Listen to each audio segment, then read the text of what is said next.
Zemmour, Domenech, ça se dispute spécial. Et oui, messieurs, on vous a réveillé ce samedi pour revenir à iTélé. On aurait aimé vous faire commenter la victoire des Bleus, mais non, c'est foutu. C'est malheureusement pas le cas. Regardez, écoutez. Mais moi, je suis vraiment dégoûté. Cette équipe-là, elle a du talent, elle a du potentiel. Franchement, on est tous dégoûtés. Et moi, je suis vraiment mal. Il manquait de la hargne. Il ne faut pas oublier tout ce que les Allemands nous ont fait footballistiquement. Et ça aurait été bien de venger Battiston. J'ai la haine. Je voudrais rapper pour iTélé. C'est pas comme les anges de la télé-réalité. Ce soir, on est un peu déçus, mais bon, on va prendre le dessus. Il y a peut-être Griezmann qui a pas fait son hotman, son homme chaud, comme tu vois ce que je veux dire. On n'a pas à rougir. Franchement, belle équipe. On est super jeunes, on a tout l'avenir devant nous. Ils peuvent pas dire la même chose. Donc dans quelques années, on se retrouve. Très bien.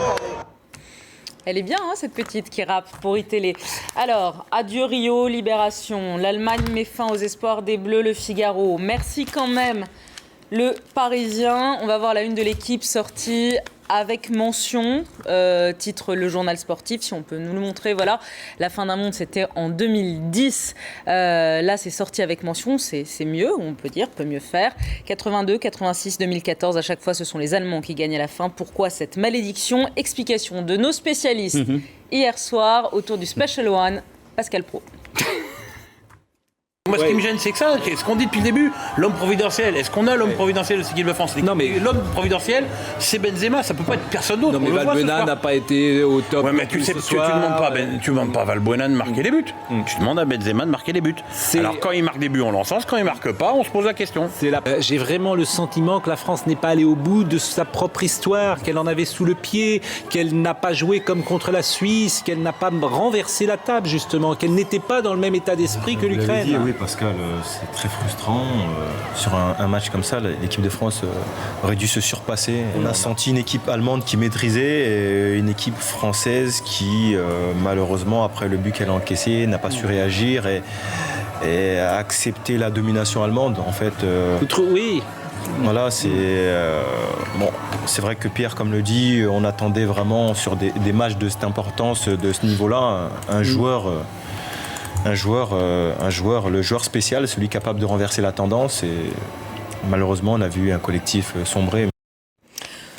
Pourquoi on n'y arrive pas face aux Allemands, Nicolas Domenech, mis à part 58 Non, mais là, on les a entendus sur le coup de la déception. Je les trouve injustes. Hein. Moi, c'est vrai que j'étais triste aussi, malheureux, mais enfin, c'est sans doute aussi ce qui nous distingue avec Éric Zemmour. Je ne vais pas me complaire dans l'autoflagellation. Mais je pense que j'ai encore rien dit, mais je pense qu'il y a des raisons d'espérer, quoi. C'est ce qui me distingue des réactionnaires. Il y a toujours des raisons d'espérer. Hein. Bah oui.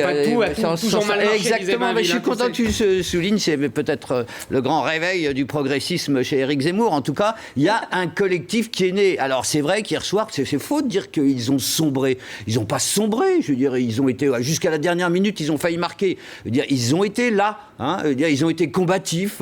Il y a un collectif qui est né, un collectif dont Éric Zemmour pendant des mois nous disait qu'il ne pouvait pas exister. Ben, il est là et on ne le regarde plus avec ironie, voire mépris.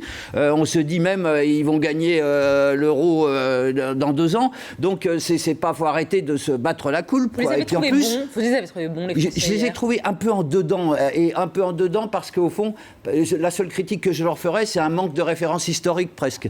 C'est-à-dire qu'il manquait un derby, il manquait l'esprit derby. Hein. Ils étaient là ensemble. Ils avaient envie de gagner, et moi j'aimais ça. Et je veux dire, ils avaient envie de jouer, et j'aimais ça, et ils auraient pu gagner. Mais il manquait ce supplément de fanfan la tulipe, de capitaine Fracasse ou Cyrano Bergerac, comme vous voulez, qui fait que quand on joue contre l'Angleterre, il y a toujours un petit côté, on veut venger Jeanne d'Arc, quoi. Oui, on va les. Ça manquait de hargne, ça manquait de rage, c'était un peu trop gentil. Voilà, mais un peu trop gentil, mais c'est parce qu'ils sont tout genoux, quoi. Presque, au fond, ils vivaient une première expérience à ce niveau-là. Éric Zemmour. Alors, moi, j'ai une expérience un peu particulière, c'est-à-dire que j'avais regardé sur W9 France-Allemagne de 82 la veille. C'est son côté masochiste. Et le lendemain, j'ai regardé ce match. Et quand j'ai regardé ce match, je songeais à la phrase, vous savez, de Marx dans le coup d'État du 18 Brumaire, sur l'histoire qui se fait 2 fois, la première en tragédie, la deuxième en farce. Voilà. Et c'est exactement, ce match était une farce. C'est-à-dire qu'ils étaient non pas nuls, mais médiocres. Non, c'est pas vrai. énorme médiocrité. Voilà. Et les Allemands aussi, je te rassure. C'était un match médiocre, indigne d'un quart de finale de Coupe du Monde. Moi, que j'ai connu des quarts de finale de Coupe du Monde, de France-Brésil de 86, de France-Brésil de 2006. J'ai connu des quarts de finale de Oui, France, c'était toujours bien d'Allemagne-Angleterre de 70.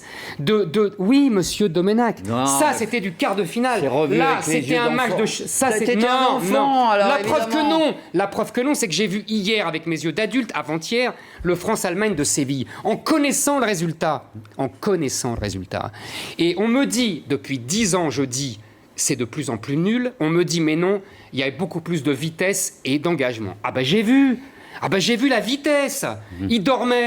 Il dormait sur le terrain. Alors on va dire, il fait chaud. Mais à Séville aussi, il faisait chaud. Et au Mexique en 86, il faisait chaud. Et au Mexique en 70, il faisait chaud. C'est même le principe de la Coupe du Monde, on l'a joué en juillet. Rien de trouvé grave à vos Rien. yeux. C'est Un match d'une rare médiocrité. une nouvelle preuve qu'on ne se remet jamais de son enfance. Et les Allemands d'ailleurs, n'étaient pas meilleurs que les Français. Leur but est nul. C'est un coup de bol. Ils tapent la balle avec la tête en l'arrière de la tête. Moi, je vous en mets des têtes comme ça quand vous voulez. C'est le hasard total. là- Non, mais c'est le hasard. C'est pas un vrai coup de tête. Un vrai coup de tête, on en a vu, des beaux buts de la tête. C'est pas un beau but de la tête, c'est pas vrai. Le match était médiocre. La deuxième... Bon, je repartirai... Allez. Non, la deuxième la chose.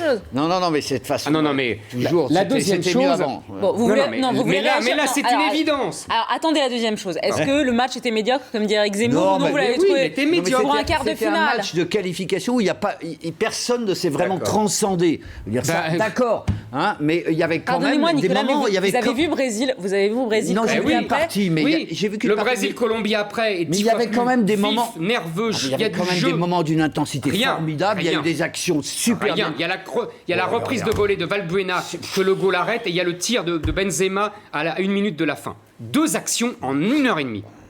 2 actions en 1 heure et demie. J'ai l'impression que tu parles de l'équipe de France Nicolas, socialiste. Là. Ils ont C'est-à-dire, joué. rien, tout est nul. Ils ont joué. Non, c'est pas vrai. Et je vais te dire mieux. Quand tu vois le match de 82, la veille, comme je l'ai fait, il y a un jeu collectif. C'est-à-dire la balle ne quitte pas les pieds des content joueurs. que Là, tu aimes le jeu mais bien collectif. sûr que j'aime le jeu collectif.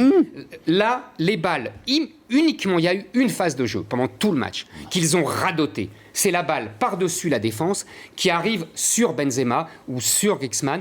C'est tout. La seule façon de jouer en 1 heure et demie. Mais c'est minable. Non, mais Il n'y a pas eu un jeu collectif. Moi, je te le dis, c'est Nicolas, minable. laissez-le répondre, parce que lui, il l'a pas trouvé minable. Il les a pas trouvés médiocres. C'est parce que tu n'as pas Alors. vu. J'ai pas vu, d'accord. Non, tu as regardé avec tes yeux d'autrefois. C'est-à-dire, Non, c'est un non, autre non. football, Mais parce beaucoup que- plus tactique, Non, où pas chacun, du tout. chacun a joué comme aux échecs, je veux dire, avec des pièces, à des maîtresses. Tu les flattes. On a eu une dizaine, voire une quinzaine d'occasions de buts qu'on n'a C'est pas faux. transformés. C'est faux. Il y en a eu deux. Les Allemands en ont eu 4, 5, 6. Il y a eu des rebondissements. Alors, il n'y a pas eu cette intensité vraiment des grandes épopées comme effectivement à Séville, etc., avec des renversements oui. sublimes. Mais parce que- Bon, c'était pas à ce niveau-là d'épopée, hein, mais il y avait quand même un match de haut niveau. On est là, parmi les 8 plus grandes équipes du monde. Non, mais le niveau est tombé. Arrête de Non, mais toujours c'est de dire la France c'est de la oui, merde. De mais dire la c'est France très a une intéressant. équipe qui est Non, parmi les 8 meilleurs du monde. Il y a un truc très intéressant, parce que j'ai cru moi-même, quand Deschamps a dit ils étaient pas nés, que leur ignorance les servirait. Ah. Et en fait, c'est faux. Voilà. En fait, leur ignorance les a desservis. Le jeune homme, là, il a très bien dit. Leur ignorance, c'est-à-dire qu'ils ne savaient pas, ils ne connaissaient Il pas ne voulait pas Séville venger 82. Séville. Voilà, Non, mais ils ça, étaient ils pas ne savaient nés. pas qui était Baptiston, Comme ce que vous pensez. Voilà, comme s'il fallait être né sous Louis XIV pour connaître Louis XIV. C'est la même mentalité. C'est je connais pas Louis XIV, j'étais pas né. mais- Ben voilà, tu connais pas Baptiston, t'étais pas né. Seulement comme tu connais pas Baptiston, t'as pas envie de le venger. Et Non, donc, mais- tu joues pas. Ça là-dessus, là, je te rejoins, là, Ouais. ce que j'appelle l'esprit derby qui manquait, oui. qu'on venge Jeanne d'Arc quand on joue contre oui. l'équipe d'Angleterre. Mais c'est pour ça aussi que je trouve que sa description est à courte vue, qu'il s'est forgé, c'est dans les défaites que se forgent les victoires. Et que je te dis que cette équipe-là est trempée maintenant à l'épreuve de la défaite, et que tu vas voir, et que je te donne rendez-vous, si Dieu te prête vie, à moi aussi, ce que je nous souhaite à tous les deux, dans 2 ans, et que tu verras que Mais je le si on a souhaite, gagné, je le si souhaite. on a gagné le titre de champion du monde et le titre de champion européen après Séville, c'est parce qu'on avait connu la défaite. Maintenant, cette génération qui est née là, elle a quelque chose à venger. Elle l'avait pas avant, c'était une génération qui avait eu tout Donc dans on la va bouche. gagner l'Euro 2016 qu'on Non, organise, mais qu'on organise en France. Là, il y hein, on avait un autre thème quand même Ouais. qui m'intéressait parce que je me disais, et l'édito de Libé ce matin atteste très bien ça, je me disais, s'ils avaient gagné, on nous aurait refait le coup de 98 avec, regardez, la grande victoire de la diversité, regardez comme ça l'équipe Black Blanc Beurre fantastique, comme ça apporte, comme c'est magnifique, etc. Et là, alors là, imaginez si quelqu'un avait fait le raisonnement inverse aujourd'hui, c'est-à-dire que s'il disait, vous vous rendez compte, on perd parce qu'il y a trop de noirs ou parce que Benzema n'a pas joué.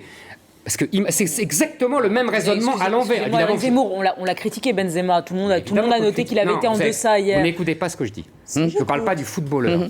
Je dis comme nos amis antiracistes expliquent quand l'équipe de France gagne que c'est parce qu'il y a la diversité, j'imagine comme ça les choquerait si on disait qu'ils perdent, c'est ce qu'ils ont fait hier, parce qu'il y a la diversité. C'est le même raisonnement racialiste des antiracistes. Bon, répondez. Non, mais Eric, pardon, deux choses. Quand même. Excuse-moi. C'est quand même toi, quelques autres qui nous avaient expliqué qu'après l'Afrique du Sud, je te cite, c'est racaille, mot que je déteste. En l'occurrence, appliquer à des comportements que je trouvais inadmissibles, mais c'était pas des comportements. Enfin bon, peu importe. On va pas revenir là-dessus. Je pense que tu peux pas nier quand même qu'après avoir dit que c'était impossible au fond de réunifier des origines, des cultures aussi différentes, et bien que là, on a eu une équipe et un collectif qui est les premiers points. Deuxième point, l'équipe d'Allemagne. Elle a quand même sacrément changé, bien même sûr. Si elle a gardé une façon solide, Deutsche Qualität. N'empêche que vous avez des Ozil, vous avez des Khedira, voilà, des joueurs qui viennent d'ailleurs et qui se sont très bien intégrés. Alors que j'ai terminé. Vas-y. Alors que ton Japon, ils ont été virés, mon vieux, dès le premier tour. Oui, parce qu'ils n'ont pas su s'ouvrir. Et voilà, le Japon dont tu célèbres la fermeture, ils ont terminé dernier de leur poule et zou à la maison. Alors, mon cher Nicolas. Oui. Je vais te dire. Dis-moi. Tu as raison sur l'Allemagne. Ils se sont ouverts, il y a des Turcs, etc. Oui. Sauf que depuis qu'il y a ça, ils ne gagnent plus. D'accord. Ils viennent de nous battre. Non, ils nous battent nous. Ah oui, d'accord. Mais ils ne gagnent plus. C'est très intéressant. Contre le Brésil aussi. Ils vont perdre contre le Brésil. Je prends les paris. Ouais. Ils vont perdre. Et on va avoir une finale Brésil-Argentine. Ouais. Voilà, je prends les paris aujourd'hui. Parce qu'ils ne gagnent plus depuis 15 ans. Depuis que cette équipe est glorifiée par Cohn-Bendit comme la nouvelle équipe de la diversité. Non mais c'est intéressant, parce que ça trouble vos lieux communs antiracistes. C'est-à-dire l'Allemagne, elle gagnait quand il n'y avait que des dolichocéphales blonds. C'est comme ça. Pas du tout. C'est peut-être le hasard. Pas du tout. L'Allemagne avait un double défi, c'était la réunification pour le foot, je parle, comme pour la vie économique et sociale, et ensuite l'intégration effectivement de gens venus d'ailleurs. Et ils perdent. Eh bien, ils jouent mieux. Je vais te dire. Je vais être honnête avec toi. Ils jouent mieux. Ils ont un meilleur esprit. Mais tu vois. Tu vas voir parce qu'ils vont gagner, parce que hier au fond ils ont démontré qu'ils pouvaient jouer de la même façon. C'est exactement comme les Français. En fait, ils sont moins méchants. Ils n'ont plus cette... Non mais pardonnez-moi Nicolas, c'est pas pour rebondir sur votre racialisation de l'équipe d'Allemagne, parce que j'ai pas du tout une lecture raciale, non, moi je pose la question sur le foot. Ils étaient pas bons les Allemands hier. À contrario. Parce que j'estime que ce sont les antiracistes qui, depuis 98, ont racialisé. Oui, non, mais là, c'est vous qui racialisez ce matin. Ce matin, c'est vous, Eric. Parce que moi, moi, je n'ai jamais racialisé. Moi, en 82, je vous signale que personne ne faisait la réflexion qu'il y avait Tigana, Trésor et Janvion dans l'équipe. C'est les antiracistes qui ont racialisé. La dernière chose qui démontre... Juste, pardonnez-moi, vous les avez trouvés bons, les Allemands, hier? Excusez-moi, Nicolas. Je les ai trouvés allemands. Médiocres comme les Français. C'est-à-dire qu'ils étaient solides, qu'ils ont eu des éclairs à l'attaque vraiment conquérants, et que ils étaient là. Et enfin, pour terminer aussi, là où Eric se trompe, c'est qu'il s'est quand même noué entre notre pays et cette équipe quelque chose de fort, et que vous allez voir que Hollande va les recevoir et qu'il y aura du monde même pour les accueillir en France, et pour célébrer leur retour alors qu'ils ont été battus, et qu'au fond Hollande va se préciter pour faire des photos avec Didier Deschamps. Ça, c'est la récupération politicienne, ça, Nicolas. Pour une fois qu'il a quelqu'un à la même hauteur. C'est de la récupération politicienne. Est-ce que vous admettez tout de même qu'avec Didier Deschamps et avec cette nouvelle équipe de petits jeunes, la France s'est réconciliée d'une certaine manière avec l'équipe de France? Oui, ça vous l'admettez? Oui, bien sûr. Mais même moi, j'ai rien d'hostile. Même vous y avez un petit peu cru. C'est vrai que ceux qui ont regardé l'émission les dernières semaines, on vous a vu pris au jeu, Eric Zemmour. Qu'il fallait, quand il y avait un type qui avait une poigne, ça changeait quand même quelque chose. Il a quand même viré Nasri. Il s'est quand même débarrassé de Ribéry. On ne saura jamais à quel point, d'après moi, l'élimination de Ribéry a été une divine surprise. Et je pense que... je parle pour l'ambiance, évidemment, pas pour la qualité du footballeur. Voilà, donc... Alors, Demi-finale, Allemagne-Brésil.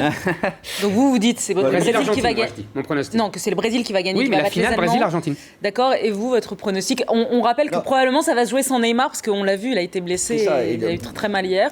Depuis le début, je pense aussi qu'il y a un affrontement entre deux logiques, c'est-à-dire ce sont des grandes équipes qui gagnent ou un grand joueur qui les transcende. En l'occurrence, nous avons Messi.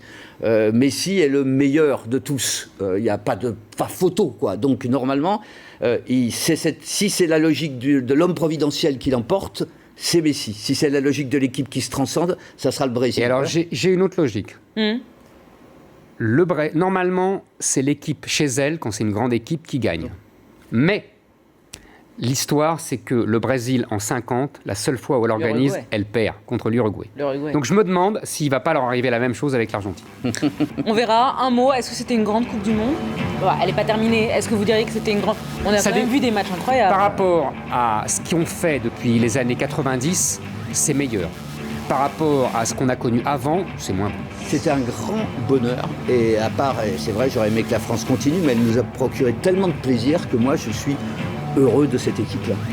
Vous êtes heureux de l'équipe de France ? Est-ce que vous êtes heureux de ce mondial ? Est-ce que vous le trouvez... mais je vibre comme un fou. Et que je suis, à la différence d'Éric, je suis un enfant qui continue à grandir, vous voyez, et à garder ses yeux d'enfant en même temps, sans se dire toujours comme c'était mieux avant. Mais il faut être objectif. Bien, on fait une petite pause, on va parler politique, si vous le voulez bien, on va parler un peu de Nicolas Sarkozy et du reste après la pause.